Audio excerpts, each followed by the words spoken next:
Me, a Mario. Oh man. Anyway, welcome to another episode of Codo Cinema, the podcast show where I talk about movies. I'm your host Mark Codo, aka Codo Man. So I know it's been almost a couple of weeks since I recorded an episode. Last week has been pretty busy with me with work, but now since I got some time today, might as well record another episode. So you're all probably wondering from what I just mentioned, if that doesn't ring any bells, well, for this episode, I am going to talk about the Super Mario Brothers movie.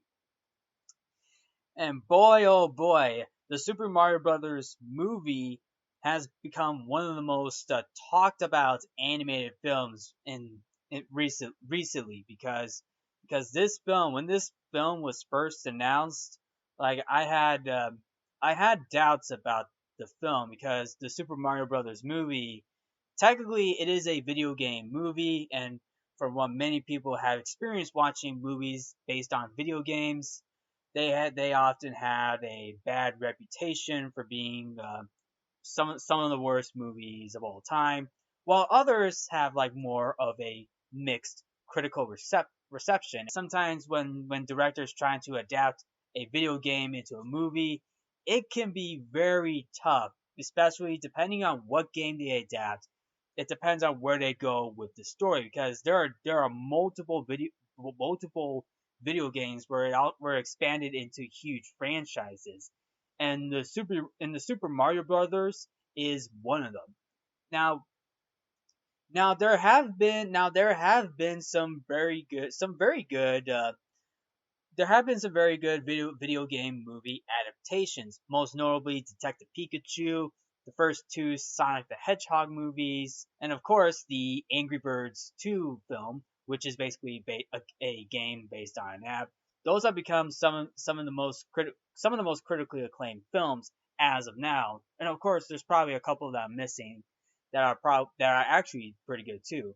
Those that can and of course you also have those video game movie adaptations where they have a mixed reception, like the 1995, like the very first Mortal Kombat film that came out in the 90s, and then you also got the Mortal Kombat reboot movie that came out in 2021.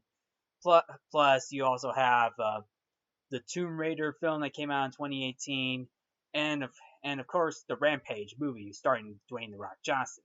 Like those films, for example, got a mixed reception because there's a lot of people that enjoyed it, and it comes a little bit close to the video games at times, despite the story going a little bit overboard, if you know what I'm saying.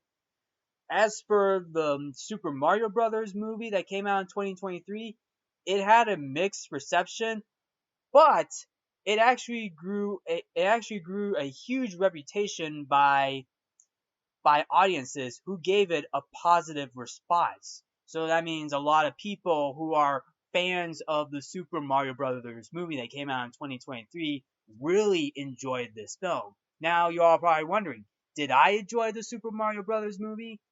Yes, yes, I did. I went to see this. I went to see this film the day before Easter with two of my brothers, and we loved it. We loved the film. Now, to be fair, the film does have its flaws, and I will get to that. I will get to that eventually. But I had a fun time with that film. It was fun. It was a fun film to watch, not just uh, not just with the family, but for those who grew up playing the Mario games. Now, just to give my background on Mario, including the games itself, I grew up playing the Nintendo DS Mario games, most notably the Super Mario Brothers and Mario Kart. Those were the two Mario games I played growing up as a child on Nintendo DS. This was what and that came out in the 2000s. So this is when Nintendo DS was started to be at the time when Nintendo DS started to become popular. But also when the Wii system came out, you also got you also got Mario Kart Wii and of course the new Super Mario Brothers Wii. Those came out on Wii too, and I remember playing those games both on Nintendo DS and on Nintendo Wii. That was like that is basically those are basically fun games to play. Of course, you also have a Mario game where he plays baseball with with all the other Mario characters. I remember that game as well. And of course, the Super Smash Brothers tournament. And boy, that was great. That is a great game too, because you not only you have like the Mario characters, but also different characters for different video game media to come together and kick kick some ass, if you know what I'm saying. Like in a fighting style tournament, similar to Mortal Kombat, but more like in a PG version. So yeah, that's kind of like my background on Mario. Plus, knowing the fact that Mario, and of course his brother Luigi, the Mario brothers, are Italian plumbers. In fact, started off in the Mario first appeared in the video game, the Donkey Kong video game, and at the time he was known as the Jumpman at the time when Donkey Kong was first released.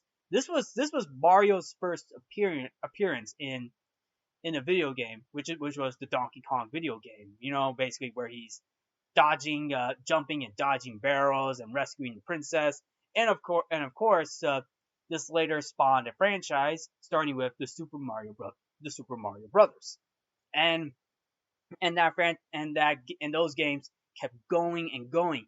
It turned into a franchise where Mario has become one of the most not only the most popular character, one of the most popular video game characters, but also one of the most popular video game franchise of all time.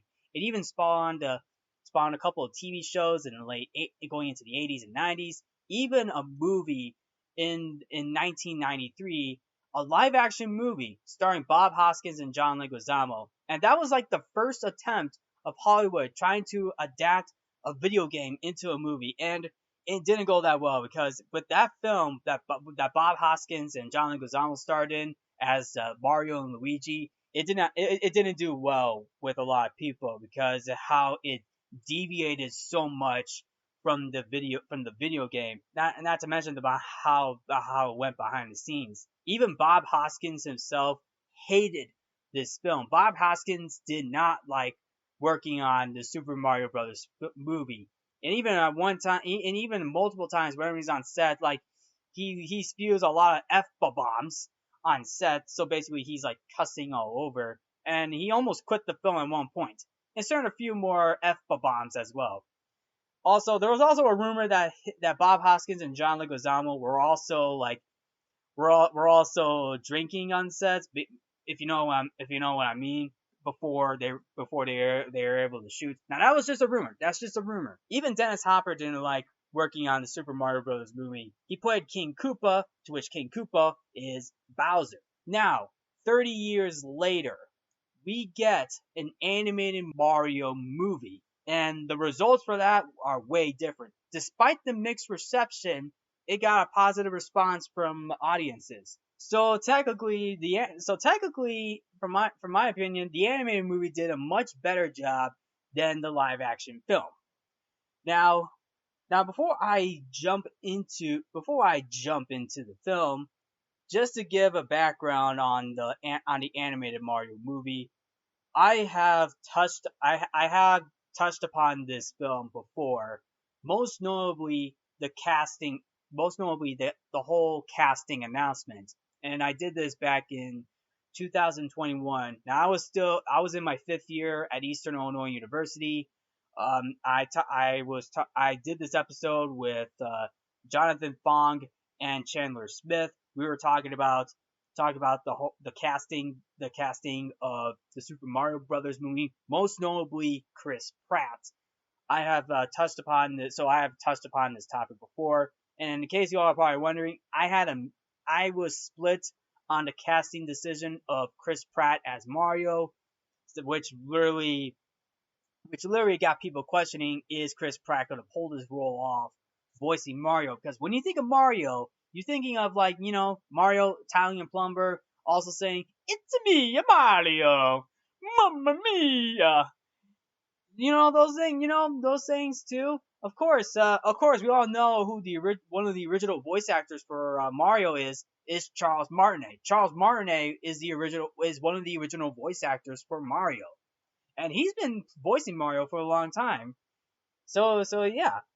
Of course, a lot of people had different opinions on it, and plus, when this was first announced, there were a ton of memes, most notably taking still shots from Jurassic World that Chris Pratt was in, because Chris Pratt is Mario. There were a few pictures where he is like trying to stop the three raptors. Instead of the raptors being raptors, they were all different Yoshis.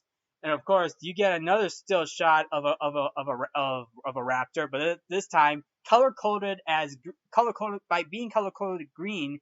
And of course, Chris Pratt with the Mario hat and mustache. And the fact is that this is like Mario with Yoshi. And I think the icing on the cake is the Super Mario Galaxy, which of course Chris Pratt playing Peter Quill, Star-Lord in Guardians of the Galaxy. There are a ton of memes. There are definitely a ton of memes when Chris Pratt was first announced. I mean, the memes, I thought they were pretty funny, but also, people do have different opinions on it. Some of the opinions do go overboard. The fact that people are spreading lies about Chris Pratt, that's something that really pisses me off. Like, people are just like thinking that Chris Pratt is a bad dude. They're spreading like a ton of people literally spreading lies about Chris Pratt, despite his casting. To which that is a whole nother different story, because I like Chris Pratt. I believe Chris Pratt, because I like Chris Pratt. I think Chris Pratt is a very very I say he's a decent guy. He's a pretty good guy. I liked him as an actor too. I just don't understand why a lot of people are literally going after Chris Pratt. Like, a lot of people are going after Chris Pratt just to saying that he should not be a part of this role. Some people even go far to make other negative remarks towards Chris Pratt. I mean, which I don't understand, but that's a whole nother story. Because even before the film was released, there were definitely a ton of people literally just literally going after Chris Pratt a lot, which is something that really gets on my nerves. But like I said, that's a whole nother story. Now, the film features an origin story for the brothers, Mario and Luigi, Italian-American plumbers who are transported to an alternate world and become entangled in a battle between the Mushroom Kingdom, led by Princess Peach, and the Koopas, led by Bowser. So that's basically the plot of the film. It's basically serving as an origin story for Mario and Luigi. Although this time around, Mario has to rescue Luigi instead of Princess Peach, because in the original games, Princess Peach has been known to be a damsel in distress. So, but in later video game, in later video game sequels and revivals, Princess Peach has become more of a playable character at times, and the most notable inspiration has been coming from the most recent Mario games. So basically one of the most recent examples of where they actually used Princess Peach as a playable character was most notably the Super Mario 3D World, which came out in 2013. And this was the game that introduced a new power up, which is basically the cat suit. So most of the film was was taken from the Super Mario 3D World as as more of an inspiration to say just to say. Now, Chris Pratt wasn't the only casting call. You have Anya Taylor-Joy, Charlie Day, Jack Black, Keegan-Michael Key, Seth Rogen, and you have Fred Armisen, including Kevin Michael Richardson. So you have a pretty solid cast too. Now, some of the casting choices I thought were I will say were pretty good, like Jack Black as Bowser, Keegan Michael Key as Toad. You can't even tell that's Keegan Michael Key as Toad. Like, if you watch this film, you watch the Super Mario Brothers movie, you see that in theaters, all you hear when Toad comes on screen, all you hear is Toad. You don't hear Keegan Michael Key's voice because Keegan Michael Key, he put a lot of effort into bringing Toad to life. Like, you don't hear Keegan Michael Key. All you hear is Toad. Even Jack Black as Bowser, which I thought was a pretty good casting choice too, because you hear Jack Black all you hear is Bowser. Now, sometimes Jack Black does drop the Bowser voice sometimes during a few scenes, but at the same time, all you hear is Bowser and Toad in this movie. And of course, I guess you can argue you do hear Princess Peach, particularly most notably from Anya Taylor-Joy. I thought these three actors did a fantastic job playing the characters. Even Kevin Michael Richardson as Kamek, or should I say Magic Koopa. I thought he was pretty good as Magic Koopa, and you can't even tell it was Kevin Michael Richardson because obviously when you hear Kevin Michael Richardson, you kind of like recognize his voice, most notably from a lot of animated media, like whether it's like let's just say Lilo and Stitch the series, Family Guy, of course, and then multiple other roles as well. So basically Kevin Michael Richardson playing Magic Koopa, I thought was pretty good because you do hear his first words saying, "Behold, the king of the Koopas." That was his first line. That was his first line in the movie, and I was just like, holy cow! I can't even tell who that guy was. And then of course you have Chris Pratt and Charlie Day. Now, let's be honest, you do hear Charlie Day and Chris Pratt's voice. You do hear their voice, but at the same time, they do a pretty good job trying. They really try to pull off the voices of Mario and Luigi, particularly Chris Pratt, because Chris Pratt did a Brooklyn accent. Same with Charlie Day. They all did Brooklyn accents in this film. And I actually liked it. I liked how they went with Brooklyn accents. Now, I was worried of how Chris Pratt was going to pull off his voice. I literally had my doubts of Chris Pratt. But somehow when the trailers came out, like, his voice improved. It keeps going and going. Like, his voice improved, and it gave me a little hope. Okay, maybe his voice might actually be pretty good. Chris Pratt's voice might be good, and it did. I really love Chris Pratt as Mario. Now he won't top Charles Martinet in my personal opinion because let's be honest, Charles Martinet is basically the top actor to voice Mario, and he rightly is.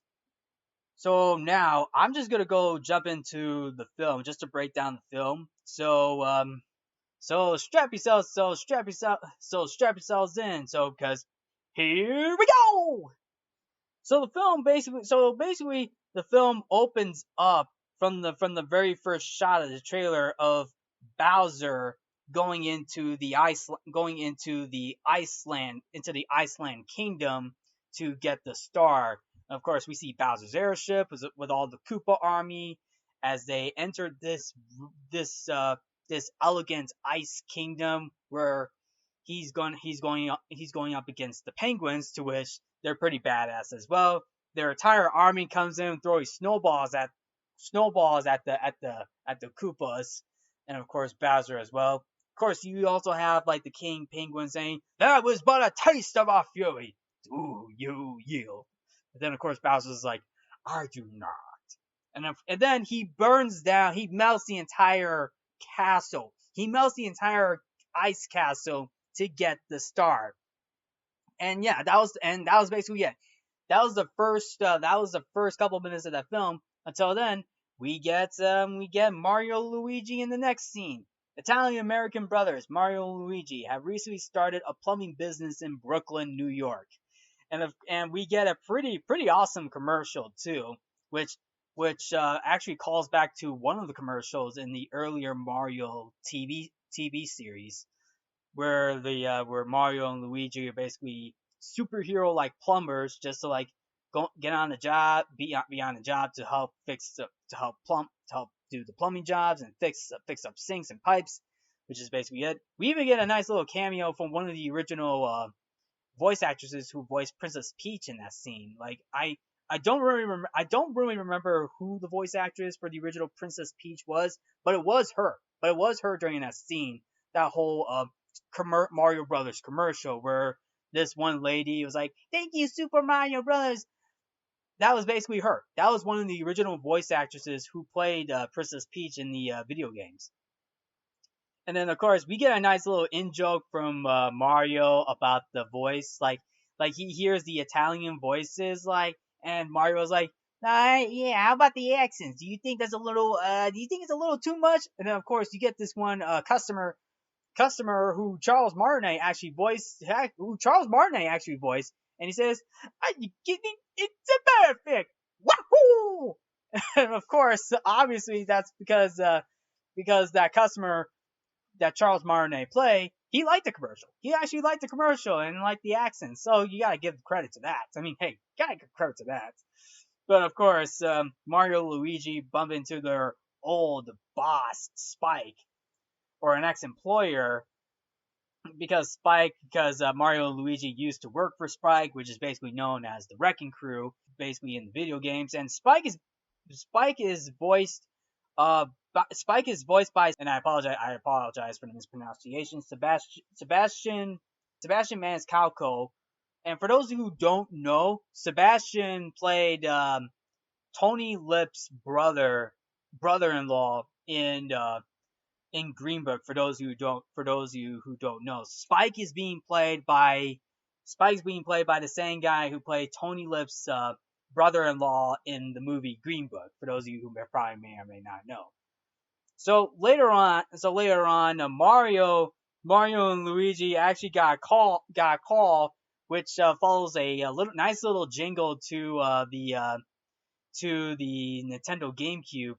You got a Nintendo GameCube jingle going on through the phones, and then Luigi and Mario were actually excited because now they got like their first customer of the day. So this customer lives in a very rich apartment, and Mario and Luigi are going in to fix up this person's sink, to which they do, but unfortunately there is a dog. There is a dog that this customer has who looks like Doug from Up. I don't know if that was intentional, but maybe it was just a poke fun of Disney for some sort. But the dog attacks Mario and Luigi because Luigi accidentally stepped on a dog's bone, and because it cracked, and the dog just goes after them, which results in the bathroom beginning to flood. And at one point, they almost killed the dog because the dog jumps from the shower window to go after Mario. But what the dog didn't know that he pushed the window open. The dog almost dies, but thankfully Mario and Luigi were able to rescue it. And this customer sees Mario and Luigi plumbing the toilet just to get the dog out, and I find it funny too that Mario and Luigi like, here's the problem. I don't know if I don't know what happened after that, but after that scene they just went home to see the family. Yes, Mario and Luigi do have a family, and the entire which is basically Mario's mother and father, and I'm pretty sure they're cousins and grandfather as well. So anyway, Mario's father disapproves of Mario's decision to leave his steady job under Spike's employment and believes that he's dragging Luigi down with him. And of course, Mario feels defeated and disappointed, saying, "Yeah, thanks for the support." And of course, Mario and Luigi are in the rooms. They see a manhole leak on the news, so they decided to go underground to fix it. But somehow they get sucked into a warp pipe, and and of course we hear like the classic, one of the classic underground themes, like da da da da da da da da da da. That theme is actually being played in the background when Mario and Luigi are discovering that warp pipe. But of course, um, but of course they Mario and Luigi get sucked into the pipe, and this part actually reminds me of Thor Ragnarok, when Thor and Loki are basically being teleported back to Asgard, but somehow Loki gets separated out of the portal from Hela. And this scene reminds me of it because we see Mario and Luigi holding on together, but somehow they both get separated out of the time warp. And that reminded me of Thor Ragnarok. And of course, Mario ends up in the Mushroom Kingdom that is being ruled by Princess Peach, while Luigi lands in the Dark Lands, ruled by the evil Koopa King himself, Bowser. So, of course, going to where Mario is at right now, he's in the Mushroom Kingdom. He's just trying to figure out, what is this place? What's going on? Now, he doesn't say, what is this place? And I'm really glad that that he didn't say that, because that was just a trailer line. And then, of course, he meets up with Toad, who warns Mario about that one mushroom. And he was like, don't touch that mushroom, you die! Oh, my bad. This one is perfectly fine. He's referring to the blue mushroom. He says that blue mushroom is fine. And Toad takes Mario to see Princess Peach. Before that, they went through town just to see all the other Toad characters, and we get some very awesome Easter eggs too, like the jumping of the coins from the boxes. Of course, you get a little cheap fish cameo. You get to hear more of the Mario theme, and then Mario goes up the pipes, and then Mario seen the blocks, and Mario's like, "Oh, do these blocks really just standing there, okay?" So yeah, and then of course we get a nice little funny gag of Mario struggling to go through pipes, because why not? It's funny, it's fun. And then of course Mario makes it up to the princess's castle, and we also get a nice little reference to when Toad said that Princess Peach was at another castle. The Toad guards told Toad, and Mario said, sorry, but your princess is at another castle." That actually got me laughing too. Actually, I didn't know that was a thing until I looked up the very first Mario game, Super Mario Brothers game, I should say. So, Toad, the OG Toad, I should say, distracts the Toad guards by, making what appears to be breakfast, which could be a reference to Zelda or even the Lord of the Rings, where Samwise Gamgee, he has like a frying pan. Toad has a frying pan, so does Samwise Gamgee. They're basically making breakfast or lunch or supper. I mean, what's the difference? So Mario goes into the castle to find Princess Peach. Princess Peach tells the Toad army to let them know that Bowser is coming, and then she's gonna go to the Donkey Kong Kingdom to rally up the Kongs to stop Bowser.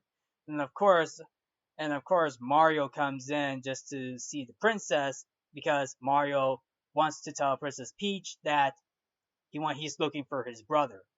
Now, speaking of his brother, we cut to the Dark Lands, which is supposed to be World 8, I believe. Like, he goes to the Dark Lands. Luigi is there, scared. He is scared right now. He is so scared. Like, he is literally scared because he has never been into a realm where it's that scary. He freaks the hell if he, and it's and he freaks the hell out because it seems as though he landed in hell, which is not true. Although I guess you can probably make the argument that the realm is pretty hellish. Of course, he meets up with a bunch of dry bones, the Dry Bones army. He even took out one, and of course, to get this line, "You just got a Luigi." But of course, for those of you who remember, those dry bones cannot die by, just basically smashing them. I think they died by just like throwing them off the edge or into the lava. I think that's how the dry bones died, I believe. Of course, they chase off Luigi into a mansion, which could be a reference to Luigi's Mansion, only for the Shy Guys to capture Luigi and they take him to Bowser.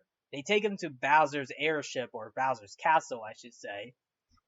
And and of course, we even get to see Bowser. We see Bowser again announcing announcing to his entire army, Goombas, Koopas, whatever those things are. That third line, whatever those things are, he referring to those Koopas that has like spiky shells. I actually forgot what those were called, but who cares? But anyway, Bowser makes an announcement to tell him that he's planning to marry Princess Peach and destroy the Mushroom Kingdom using a superstar that that he caught. Bowser wants to use the star so he and Peach can rule the kingdom, but he will use the superstar as power if she refuses. Now that line was mentioned by one of the Koopas. One of the Koopas asks, "What if she says no?" Bowser burns that Koopa alive and turns that Koopa into dry bones, which is actually a pretty dark humor, but you know what I'm saying. That's a little dark humor, but hey, who do I? But hey, it's Mario. So then, later on, Bowser goes on his piano, and I'm not gonna lie, Bowser singing "Peaches" is probably one of the best songs in this movie. Bowser singing "Peaches, peaches, peaches, peaches, peaches, peaches, peaches, peaches, peaches, peaches." Oh my goodness, that is probably the best song of this film. Please tell me. I hope it gets nominated for an Oscar just so it can beat Let It Go. I'm telling you right now. I hope the Peaches song gets nominated for an Oscar because Jack Black really knows how to sing, and he's an actual singer too, by the way, because he actually has a rock band called Tenacious D, because he teams up with Kyle Gass to play rock and roll music, and definitely he's got that voice. Jack Black has got that voice. Of course, Kamek, or Magic Koopa, interrupts Bowser's Peaches song, and he tells him that a certain Italian plumber has been captured, or imprisoned, I should say, and Bowser meets this Italian plumber, which turns out to be Luigi. He tortures Luigi by pulling on his on his mustache, only a little itty bitty hair. He pulls it off just to like torture Luigi, just so he can make Luigi talk, because he's trying to figure out if there's another guy that looks like him, which is true, because Mario is also here in the kingdom, because Bowser wants Princess Peach for himself rather than Mario, because he believes Mario is going to date Peach, and he sees it as a competition for Peach's love, which is definitely true.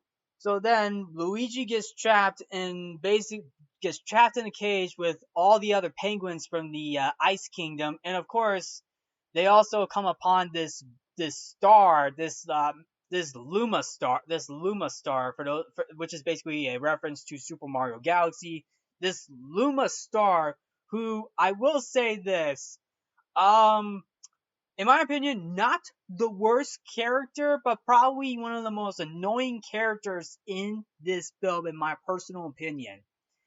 Now, if you like this Luma star, that is totally fine. Hey, that is great. That is great. But the way how they wrote this star in, basically saying a lot of dark humor, first time around, hey, that's understandable. But second, third, and fourth time around, oh my goodness, that's just a little too much. Just a little too much dark humor from this star, because this Luma star, or Luma Lee, that's basically the blue star, the blue Luma star from Super Mario Galaxy that teams up with Rosalina. I believe Rosalina's the queen in Super Mario Galaxy. I believe, I could be wrong, but oh boy, oh boy, that blue star actually got on my nerve a little bit. But there, don't worry, folks. There is another blue item that really surprised a lot of people, if you know what I'm saying. So anyway, Luigi is trapped with the penguins in that Luma star. Of course, um, Mario and Peach have a conversation, and Peach wants Mario to start training on this obstacle course, and by doing that, he needs to eat a mushroom just to grow. Now, for what we got in this film, Mario hates mushrooms. He does not like mushrooms. We see that when he's eating dinner with his family at the beginning of the film. Now, he still doesn't like to eat mushrooms, but Princess Peach forces that mushroom down his throat, by the way, just to make him big. Because you know what? In the games, those mushrooms, depending on what mushroom you get, it makes Mario big or small. So Mario just Mario goes into the training process. He keeps on failing multiple times up until the last point where he actually succeeds. Now, also the musical number that is played for that training sequence is "I Need a Hero." That was actually a pretty good choice. I like that song choice they used for when Mario is training, because knowing the fact that Mario is going to be the hero of this movie, so that's a nice little touch. So then, after the training process is over, Mario, Princess Peach, and Toad are traveling to the Donkey Kong world, and they actually stopped by. They actually went through other worlds as well, like Yoshi's Island, where they actually see a bunch of Yoshis, not the original Yoshi where Yoshi's green. So, but that actually comes on. That actually comes later on, by the way. Of course, we also get to see the mountain world, which was the final world that they were at. You even get to see another realm where it resembles the island, the water world, I believe, the water world island, I believe, where they actually where Mario ends up getting his face sucked by a cheap fish. And by the way, that the scene where Princess Peach takes out that fish from Mario's face, that was actually cut from the final product, which I don't really understand why that was cut. I mean, I don't really understand why that was cut, which also will be another thing for this episode, that the problem with this film has also one of the main problems with this film is the pacing, which I will get to that right after this breakdown of the film. We even get to have a little moment where Mario and Peach were talking about like their past. Like we get to see baby Mario and Luigi and baby Princess Peach.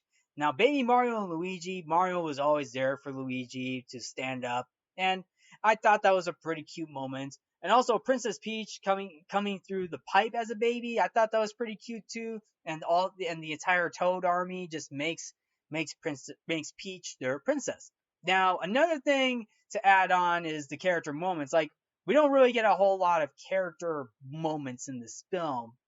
And of course, with baby Princess Peach, I mean, obviously it was a cute moment, but it does beg the question: was Princess Peach really from Mario's world, which is basically New York, Brooklyn, New York? Was she really from that realm? We don't even know. We don't even know, because we don't really see pictures or flyers or news stories of saying that, hey, lost a little girl missing. Where did she go?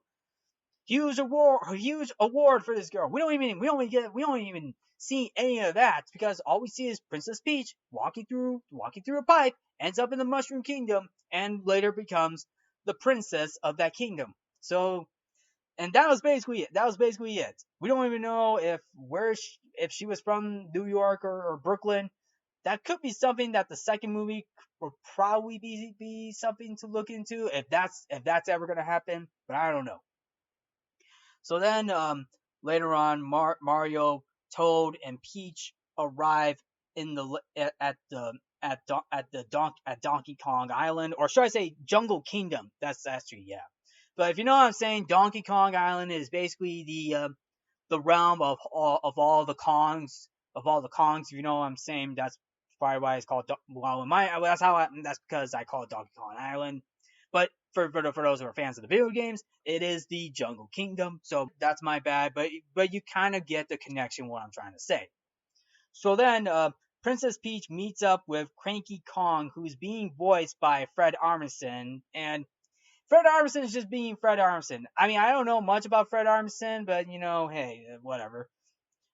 So Cranky Kong agrees to help on one condition, that Mario must defeat his son in battle. And for those of you who may or may not know, and for those who have seen the movie, his son, he has to face off with Donkey Kong, which Seth Rogen voices. Now, two things about Donkey Kong. One, they actually put in the Donkey Kong rap, or should I say, DK, Donkey Kong. That's the rap song that they actually use in this film when he first enters. And I don't know much about this song, but it's so cheesy, it's good.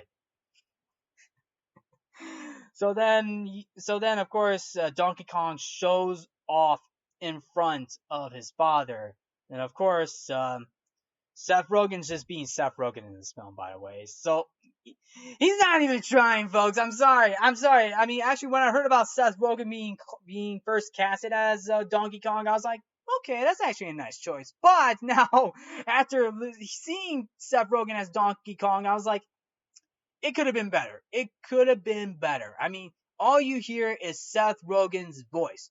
You don't even hear Donkey Kong. All you hear is Seth Rogen's voice. I mean, it's just like,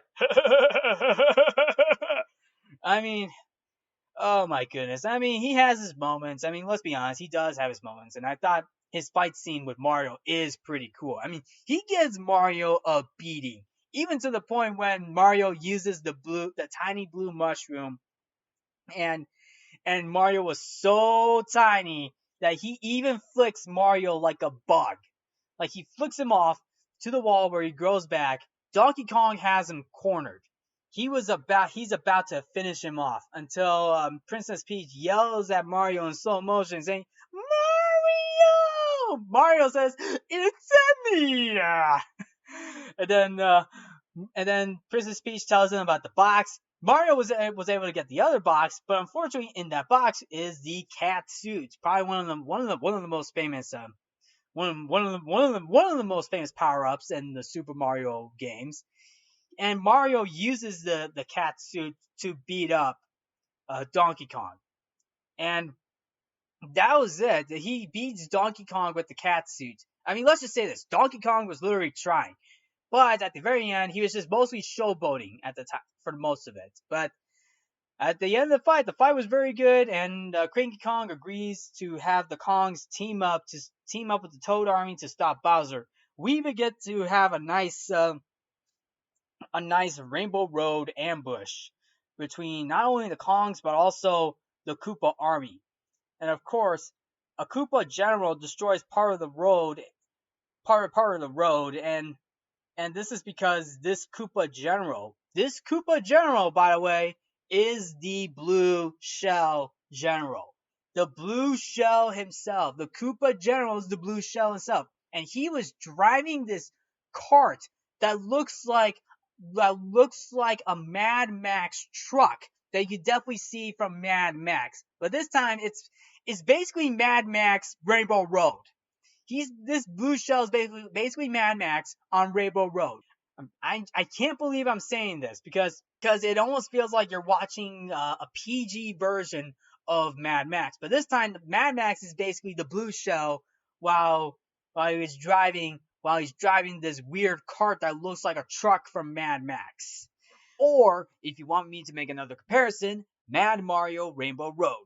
And we also get a nice chase sequence. The chase sequence is pretty cool too. Like, we see Mario take out multiple Koopas, but the final straw came in when the Koopa General, having his truck already broken down, this Koopa General is like, you do not know who you're messing with.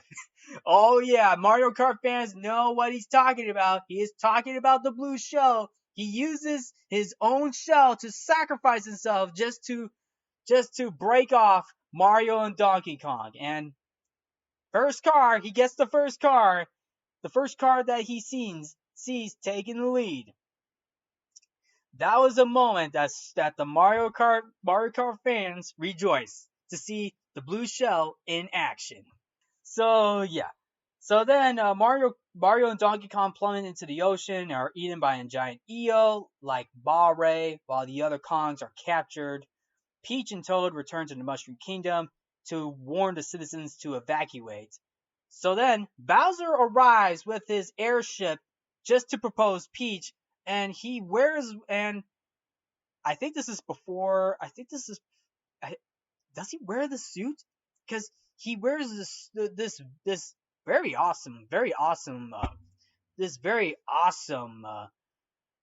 awesome jacket. He wears a jacket. He wears a suit jacket and a tie and a top hat from Super Mario Odyssey. That looks pretty cool. Actually, he does that for a practice with Magic Koopa because Magic Koopa actually dresses himself up as Princess Peach because that is because what Bowser was just practicing, but also a nod to Super Mario Wii where Magic Koopa dresses himself as Princess Peach to fool Mario just to let him know that Princess Peach is in another cage, which is a nod to the Super Mario Brothers Wii, to which that is a pretty nice nod. But also when when Bowser sees Princess Peach has an axe in her hand, like knowing that hey, knowing that she wants to beat the living crap out of Bowser. But so somehow Bowser gets angry after she denies his proposal. So as also there you have it. You have Princess Peach being captured by Bowser, and of course Mario and Donkey Kong are stuck in an eel. They do have an argument about their own fathers. Never take their decisions, and of course they never take their decisions seriously because sometimes their father sometimes like Mario wants to go big, and I get that. He wants to he wants to be like he doesn't want to be this nobody. He just wants to be somebody. He wants to be a somebody, which is that's fine. Same with Donkey Kong because hey, both Mario and Donkey Kong have father issues.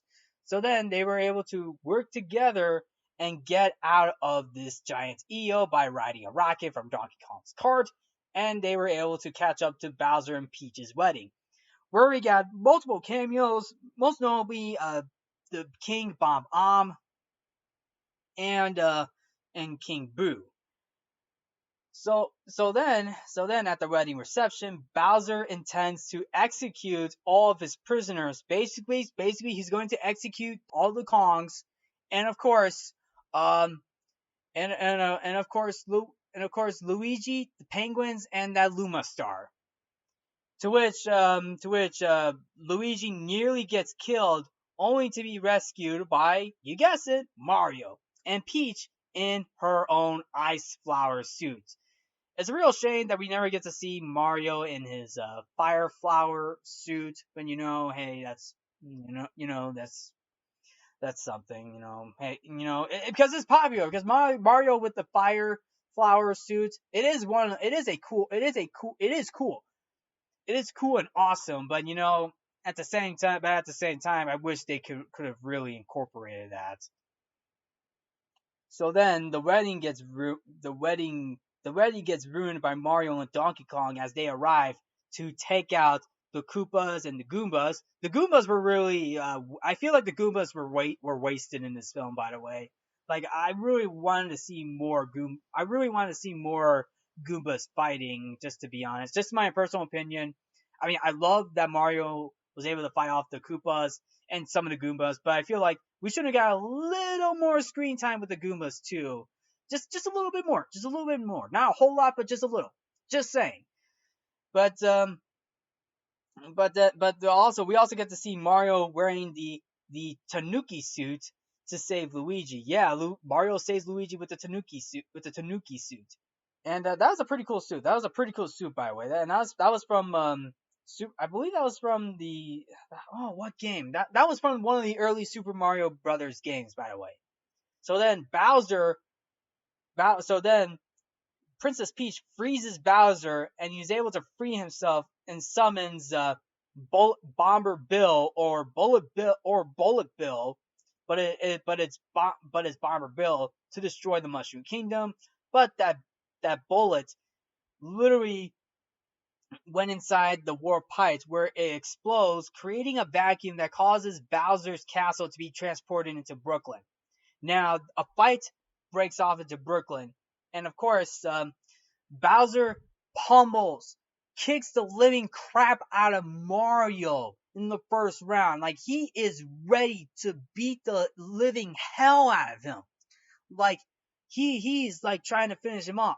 It's literally finishing him off. But Mario is scared. He is so scared because he's never met a foe that big.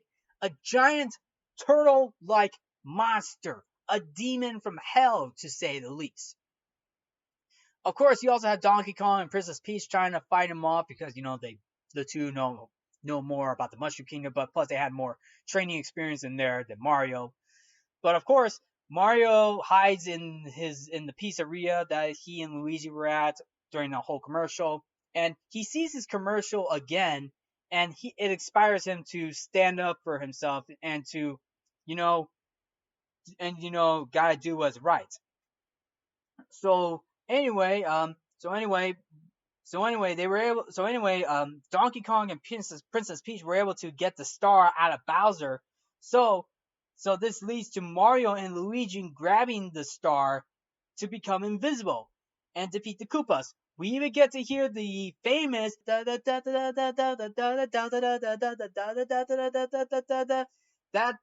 superstar theme icing on a cake because Mario and Luigi beat the living crap out of Bowser and and of course all the other Koopas as well. Bowser is shrunk at the very end with a mini mushroom by Princess Peach, and he's imprisoned inside a little jar. And of course, we get a little in joke that Mario is that Mario told Princess Peach, "Hey, told you I get it. Told you I get it. I get you a turtle," which is basically something that Mario and Princess Peach mentioned during the whole Rainbow Road sequence, which is um which is something. Of course, that was ruined by Donkey Kong because Donkey Kong just interrupted their conversation on Rainbow Road. It says, "Is that how you get girls in your road?" Really, Donkey Kong? Really? Ugh. So anyway, as always, Mario and Luigi became heroes. Even their parents and Spike were proud of the two. They were able to save the city. But now, sometime later, Mario and Luigi are living together in a house in the Mushroom Kingdom to rebuild the Mushroom Kingdom. And and of course, we get an end credit sequence of Bowser playing on his piano the Princess Peach song. Peaches, peaches, peaches, peaches, peaches, peaches, peaches, peaches, peaches, peaches. Oh, that is good. And of course, this also may hint of a sequel that Bowser may come back for revenge.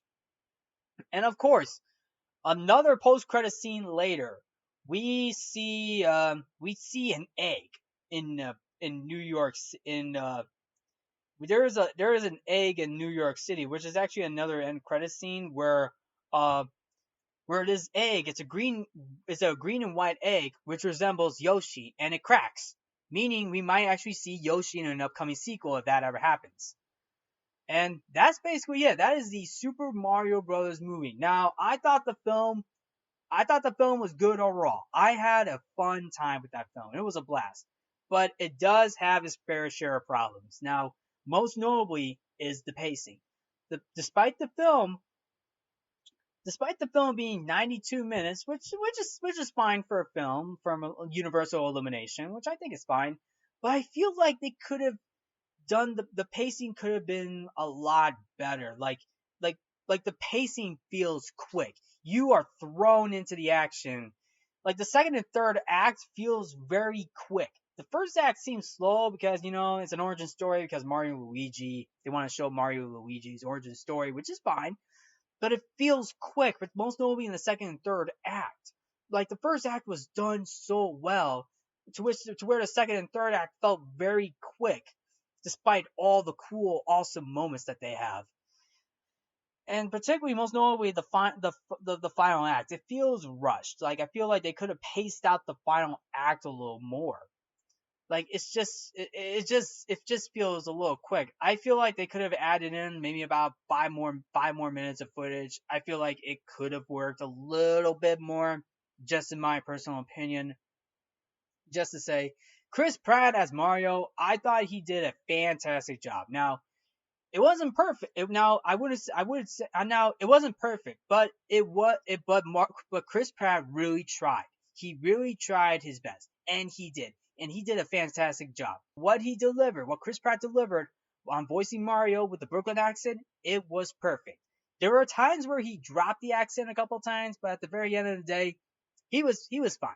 Chris Pratt did a fine job as Mario. Charlie Day as Luigi, I thought he was fine too. Jack Black as Bowser was spot on. Same with Keegan Michael Key as Toad. Like I said, you couldn't even tell that was Keegan Michael Key as Toad. If there was anything that I have to call out for voice acting, it would be Seth Rogen. I'm sorry to say this, but Seth Rogen was just being Seth Rogen in this film as Donkey Kong. And let's be honest, he did have his moment. He did have his moments, but I feel like Seth Rogen wasn't really trying to put up a voice for Donkey Kong. He didn't even. I mean, he didn't even try. The same with the behind the scenes photos where he went to the premiere. He wasn't even trying. I'm sorry, he wasn't even trying because there were photos of premiere photos of the Mario movie where the actors, most all be Chris Pratt, Charlie Day, Anya Taylor Joy, and Jack Black. They all resembled like they were all wearing suits that resembles their Mario characters, except for Seth Rogen. Yeah, except for Seth Rogen. But voice acting wise, like I said, he had his moments, but I feel like Seth Rogen was being Seth Rogen in this film. Like, I'm sorry, it was just Seth Rogen for being Seth Rogen in this film. His other voice acting roles, like like Bob from Monsters vs. Aliens, Mantis for Kung Fu Panda, and of course Morton from Horton Hears a Who. I thought they were fun. I thought his voices were fine in those, but for this film, I mean, I'm sorry, he was just being Seth Rogen. Seth Rogen was just being Seth Rogen in this film as Donkey Kong. If you do have a different opinion on Seth Rogen voicing Donkey Kong, that is totally okay. I am totally fine with that, but this is just my personal opinion. And of course, going back to the pacing a little bit, I mentioned the cheap part where this cheap fish sucks on Mario's face, like the way how it's edited, like once that fish gets sucked onto Mario's face, it transitions to another world. Like we don't see the fish getting pulled off by Princess Peach. Like I don't understand why that was cut. I guess maybe it was for pacing issues when the entire film was paced out very quick. Like I would have loved to see a little more world building on when they travel to the worlds, even if it's just for like a minute. I probably even if each world they go to was like a minute, I probably would have been okay. But it feels very paced out, quick. It felt very quick. It felt quick and fast. Even and of course I already mentioned the Luma Star. I mean, if you like the Luma Star, that is perfectly fine. But like I mentioned, first time around with the Luma Star was okay. Second and third time and fourth, come my goodness, it was just it got a little too edgy for me. It was just a little too edgy in my personal opinion. But but here's the thing: if you like this Luma Star, totally fine. I understand that. I mean, Mario fans will definitely recognize the Luma Star from Super Mario Galaxy. But also, I also like the part where this Luma Star was able to play the Mario theme on the saxophone, which I thought that was a very nice touch. Very nice touch to end the credits too. And I love the soundtrack for this film. The soundtrack where with all the Mario themes, that is good. I love the callbacks to the Mario games. Now, another song, a song that I must have to nitpick was "Take on Me" during the Jungle World Kingdom, where um the one where they were driving through the kingdom. Like I feel like "Take on Me" didn't really. It fell out of place. It really fell out of place for me because it didn't really have to be there, but I feel like they could have used a different song or another song from the from like from the Jungle World from Mario Kart game from the Mario games. They could have used one of the Jungle World themes for that. I feel like they kind of wasted a little music opportunity on that, just in my personal opinion, but that's just me. They could have used something. They could have used like a musical number from the Jungle World for the whole driving sequence through the Jungle Kingdom. They could have used that for the Jungle Kingdom introduction driving through. But that's just me. Besides the Donkey Kong rap and that one, which I think is pretty good callback. I will say this overall, this film was made for the fans. This was made for the fans instead of the critics. I mean, I feel like the critics should just because it's not their film, but it's a film that people can enjoy. Even Chris Pratt himself mentioned that this film is a soundtrack to your childhood, and that's true because a lot of people who grew up with the Mario game, because there's a lot of people who came to see this Mario movie grew up with the Mario games. So yeah, this is definitely a soundtrack to your childhood. Also, to mention, the film made over $692.9 million. It made over $600 million. That is close to $700 million. And it also became the highest grossing film based on a video game after just 1 week of release. And may I also to mention that on this first weekend, the Super Mario Brothers movie, it overperformed in other territories. It actually made $377.2 million. The Super Mario Brothers movie made $377.2 million on its opening weekend, surpassing Frozen 2's record. And as I mentioned, it became the highest grossing video game movie of all time, surpassing Warcraft. So that means the Super Mario Brothers movie just dethroned Disney's Frozen 2. And of course, last year Disney has not been doing well with their animated movies at the box office. And now Disney's complaining, why didn't we get this type of money? Well, I wonder why. Oh, I wonder why. Why? Because Disney will rather want to shove in identity politics. They want to shove in forced identity politics into their animated movies rather than simply telling a good story. And of course, not to mention, Universal Illumination and DreamWorks made a lot more money with their animated films in 2022 than any of the Disney animated films that came out in 2022. Just to say that. This is Disney's money right now.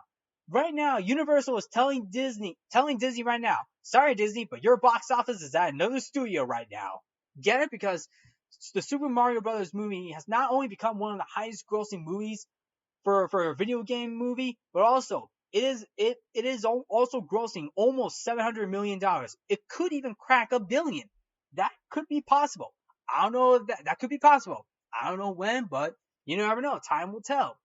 I mean, Disney right now, Disney the company right now. They are not having it, man.